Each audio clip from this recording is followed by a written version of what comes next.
কি ভাই, রবি শস্য তো শেষ, সবাই তো চিন্তাধারা করতেছেন যে ধানের বীজ ফেলবেন। আজকে একটা টিপস দিই, যেটা হচ্ছে ধানের বীজ আপনারা ফেলবেন কীভাবে, ধানের বীজটা শোধন করবেন। কারণ ধান রোপণ করার পরেই কিন্তু বিভিন্ন সমস্যা আসে ধানের গাছে।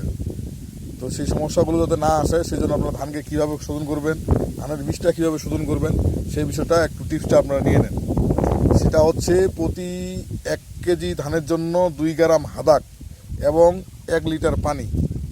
2 গ্রাম হাদাক 1 লিটার পানি প্রতি 1 কেজি ধান বীজের জন্য। কি করবেন, আপনি 1 লিটার পানিতে 2 গ্রাম হাদাক দিয়ে দিবেন, দিয়ে ওখানে 1 কেজি ধানের বীজ দিবেন, দিয়ে আপনি 12 ঘন্টা ধানটা ভিজা রাখবেন। ভিজা রাখার পর সেই ধানটা তুলে আপনি আপনার মূল জমিতে ছিটাই দিবেন। এখন যদি মনে করেন যে 12 ঘন্টা ভিজা রাখা সম্ভব না, আপনার সমস্যা নেই, 5-10 মিনিট ভিজা রাখলেও হবে। অবশ্যই 2 গ্রাম হাদাক 1 লিটার পানি এবং 1 কেজি ধান মিক্স করবেন। এই অনুযায়ী আপনার যতগুলো ধান লাগবে, ধরেন আপনার 10 কেজি ধান লাগে, 10 কেজি ধান নেবেন, ওখানে 20 গ্রাম হাদাক নেবেন এবং 10 লিটার পানি নেবেন, নিয়ে ভালোভাবে ভিজা রাখবেন। ভিজা রাখে আপনারা তারপরে হচ্ছে বীজতলায় ধানটা ছিটিয়ে দেবেন। তাহলে আপনার সেই ধানটা শোধন হবে এবং 100% পিওর রোগমুক্ত একটা ধান পাবেন।